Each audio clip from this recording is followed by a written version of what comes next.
Liv Morgan has been arrested for possession. Randy Orton refused a major change, and a huge return occurred on SmackDown last night. Stay tuned for all the wrestling news. In quite major news coming out last night, it was released that currently out of action WWE star Liv Morgan has been arrested in Sumter County, Florida for, according to a report from villagesnews.com, possession of marijuana, not more than 20 grams, and possession of drugs, possibly synthetic cannabis oil. It's quite a shocking story in a sense on two different fronts. One, we've got an arrest for Liv Morgan here, but also it's a felony in Florida, but in a lot of US states, it's not the case. So it's an interesting one when you look at American legalization process. There's a lot of people arguing for federal legalization because so many states have legalized it. A lot of states are still unwilling, particularly red states, Florida, are unwilling to do so. So it kind of, that may or may not ever happen. But it would certainly make the rules about the amount, if it was federal, it'd be like, you're only allowed this much everywhere. You're only allowed that much of this everywhere. But according to the report, a sheriff's deputy had noticed the Jeep Morgan was driving was crossing over the road line, so she was pulled over. And upon being pulled over, the report states that the deputy directed the odor of marijuana, and then a small plastic bag containing it was found in the vehicle, along with a vape pen, which contained an oil-like substance which tested positive for marijuana. So it's probably, like a disposable vape or cannabidiol, like THC juice. The crack. But she was booked in Sumter County Detention Center and was released for custody after posting a $3,000 bond. Yeah, so she was released from custody last night following her arrest, following being charged with it. But WWE and Liv Morgan themselves are yet to comment on what has occurred with the arrest. Now, PW Insider gave some insight into the charges itself. As we mentioned there, it is a felony in Florida, and they revealed that it is punishable up to a maximum 1 year in jail, 1 year of probation, and a $1,000 fine due to it being obviously a felony. Now, she has a hearing scheduled for Monday the 12th of February 2024. So she's got 2 months before her hearing of it in Sumter County, where she will have to decide to plead either guilty or not guilty, and I guess we'll find out in due time. I think it kind of, even though her vehicle was swerving over the lines, it doesn't seem that she was arrested for DUI or DWI or whatever Florida calls it, because that would have been the leading story coming out of that. That would have been the leading charge. So it feels like it might have just been a driving incident on the road, maybe just swerving a bit, and that's led to this, the police officer smelling. And pulling her over. So maybe get a better smell proof. That's one way to get around it. But she has been out of action for quite some time. We've not seen her since the summer months. This may delay her return to TV if they had it lined up or anything. We're not quite sure if it will have an impact on that front, but we will stay tuned to this story and keep you updated as more details come out. I don't think it's going to have much of a knock-on effect unless there's more to come out. If this is it, if it's possession under an ounce, I mean, you would expect it to Matt Riddle was on the roster, man.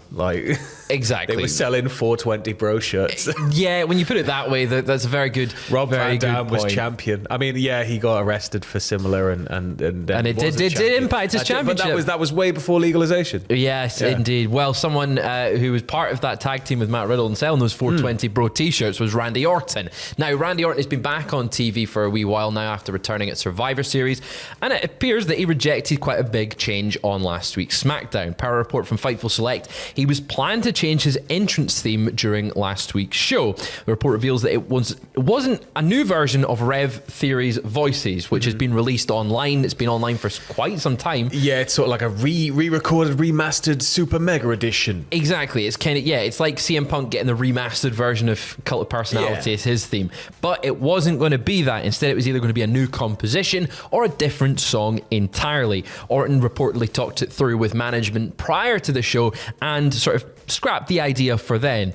However, WWE, it doesn't rule out that they're going to do it in the future, as per what the report says. And WWE wanted him to come back with Voices so that people knew it was Randy Orton. Well, it's a it's a big sort of thing to change his theme. Yeah. You know, he is so set on that. So if he has kind of gone, no, I'm not doing that, that's great. You know, because it'd be weird having him return not to voices. Yeah. But at the same time, I am all about that change. Let's get him back onto Burning My Light. He loved that theme historically. That was good. Let's give him that, and let's just really blast it. Give him a 10-minute entrance where he's forced to hear it over and over again.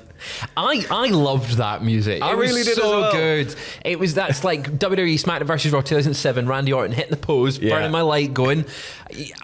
You should get This Fire Burns. Just bring that back for Randy Orton because he had it for 1 week. You may as well give it to him and Punk, so you never know who's coming out. Let us know in the comments below, though, if you'd like Randy Orton to change his music. I think it's too iconic to change at this point. It's been 15 years or so that he's had voices.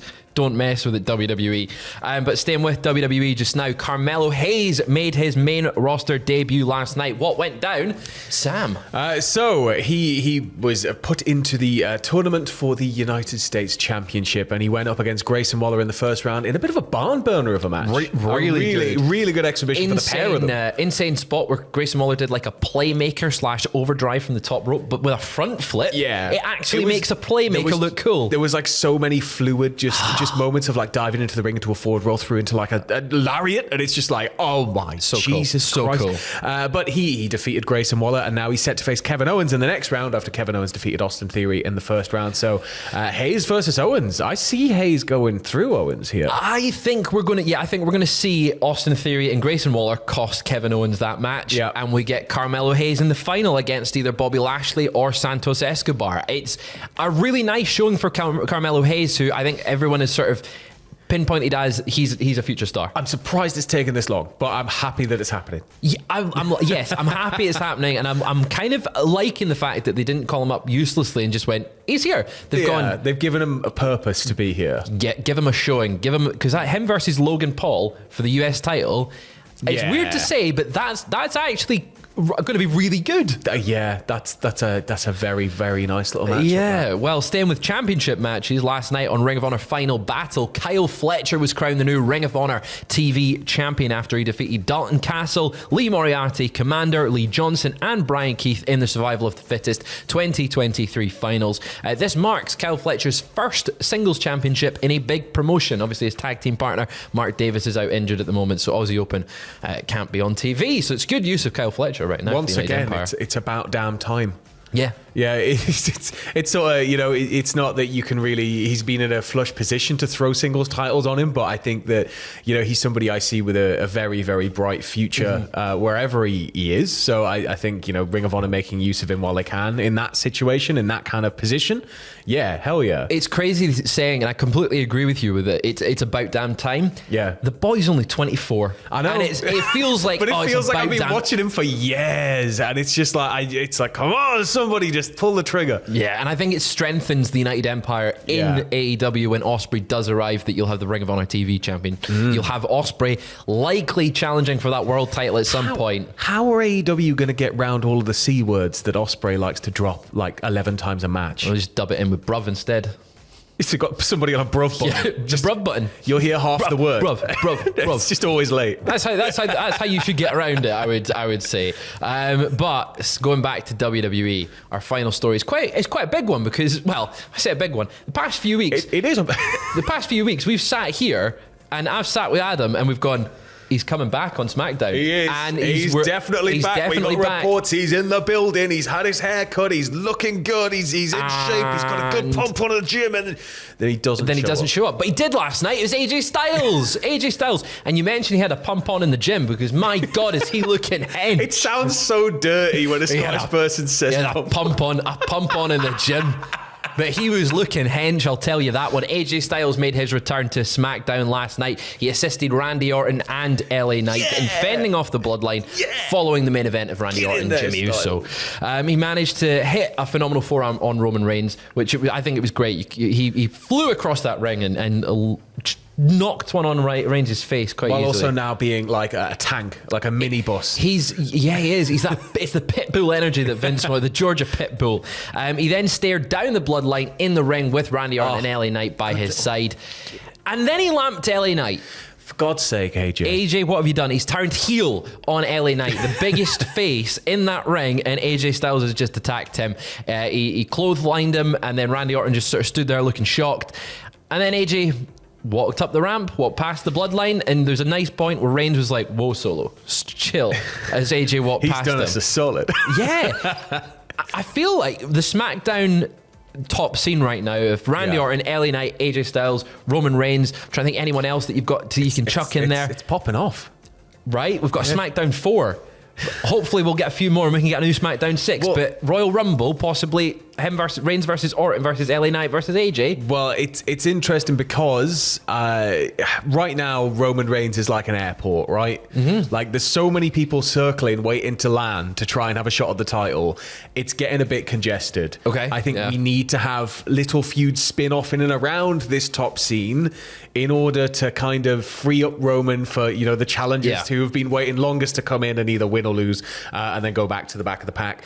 Cody's got to finish the story. Fingers bloody crossed. Yes. But who knows what else is going to happen? We've got Punk now involved with loads of stuff, but Punk's kind of going straight in hopefully with Seth. So he's already taxiing, but he's away doing his thing. So it's just about managing all that traffic. There's so many possible feuds. And I think you're right. If we have that 4-way Rumble, then there's a lot of dynamics can spin off of that match, and maybe one can be for Roman and everything else. And it will freshen up Roman's matches a little bit on the main event scene. But I'm very excited for AJ Styles' return and what he's going to do next. I'm kind of excited that he's a heel now. Yeah. That adds a new dynamic to AJ Styles' character that we've not seen in a few years. But that is all we have for just now. Make sure you get your pump on this Saturday like AJ Styles did. But it is Docember here at Cultaholic. Sam has been working very tirelessly on this new Golden Age documentary. Parts 1 and 2 are on the channel just now. Part 3 is almost done and is going to be on your screens tomorrow night. So part 3 is already queued up. The premiere is live on the channel right now, 7 p.m. tomorrow night. Part 3, which is 1987 to 1990. It's the penultimate part of the Golden Age, with part 4 going live on Christmas Eve as a delicious little Christmas Eve treat. That is a golden present. Everybody's like, watch Home Alone. No, we're going to watch 2 hours of wrestling falling apart. And that is the best way to spend Christmas Eve. We will see you later on.